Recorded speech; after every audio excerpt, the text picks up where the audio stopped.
In late April, the United States Centers for Disease Control and Prevention updated its list of COVID-19 symptoms. The CDC has long said that fever, cough, and shortness of breath are indications that someone might have the disease caused by the novel coronavirus. It has now added 6 more conditions that may come with the disease: chills, repeated shaking with chills, muscle pain, headache, sore throat, and loss of taste or smell. With the virus and clinical research moving at rapid speed, researchers are observing more symptoms, with mounting evidence that the disease presents differently depending on the patient's age. Many of these symptoms remain rare, and scientists don't know yet if they are directly caused by the SARS coronavirus 2. In this video, I am going to talk about those unusual symptoms seen in COVID-19 patients. COVID toes.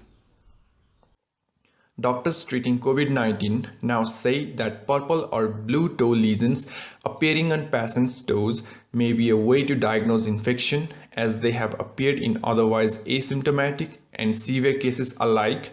However, so far there have been no conclusive studies to validate the phenomenon. Dr. Ewing Lautenbach, Chief of Infectious Disease at the University of Pennsylvania's School of Medicine, says the lesions appear as bluish red or purple bumps that hurt or feel warm when touched. He said they often occur on the pads of the toes but can also appear on the upper side of the foot. Lautenbach said that COVID toes are disproportionately present in children and young adults who may otherwise be asymptomatic or test negative at early stages of the virus. While this evidence is not yet backed by peer-reviewed studies, Dr. Lautenbach suggested that anyone who is experiencing COVID toes should self-isolate. Loss of taste or smell. Earlier this month, the CDC trusted source added new loss of taste or smell to its list of COVID-19 symptoms. When scientists at the University of California, San Diego studied responses from 59 people with COVID-19, they found that more than 2/3 of them reported loss of taste or smell. Your sense of taste or smell may also be disrupted by other conditions such as flu or seasonal allergies, but in some cases, such sensory changes may be the warning of COVID-19. Multisystem inflammatory syndrome.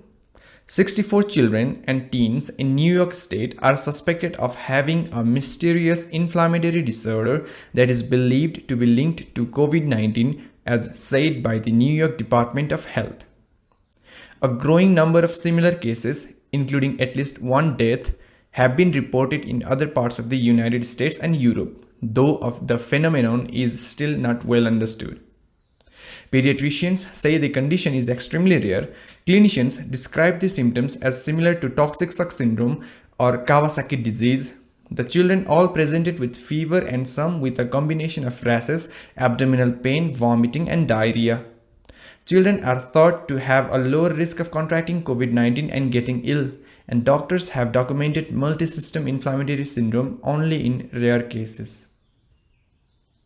Strokes and blood clots. The coronavirus has been shown to cause development of microthrombi. These clots can travel to the lung and obstruct blood flow to the lung, which is called pulmonary embolism, or they can travel to brain circulation and cause ischemic stroke.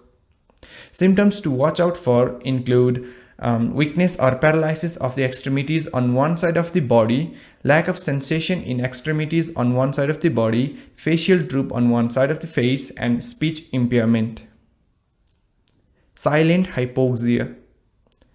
Although difficulty breathing is an official symptom of COVID-19, many patients show exceedingly low blood oxygen levels without the sign of breathlessness. Scientists are investigating why COVID-19 causes this unusual form of hypoxia. Dr. Mark Moss, the division head of pulmonary sciences and critical care medicine at the University of Colorado Anschutz Medical Campus, said this is not a new phenomenon. There are other conditions in which patients are extremely low on oxygen but don't feel any sense of suffocation or lack of air. For example, some congenital heart defects cause circulation to bypass the lungs, meaning the blood is poorly oxygenated. However, the increased understanding that people with COVID-19 may show up with these atypical coronavirus symptoms is changing the way doctors treat them. Gastrointestinal issues. Researchers in California who published their study of 116 COVID-19 patients in the journal Gastroenterology in April found 32% of people experienced mild GI symptoms that included a loss of appetite, nausea, and diarrhea. SARS coronavirus 2 is known to bind to ACE2 cell receptors, which are widely abundant in the GI tract and elsewhere in the body, which might explain the multifaceted nature of COVID-19 infection.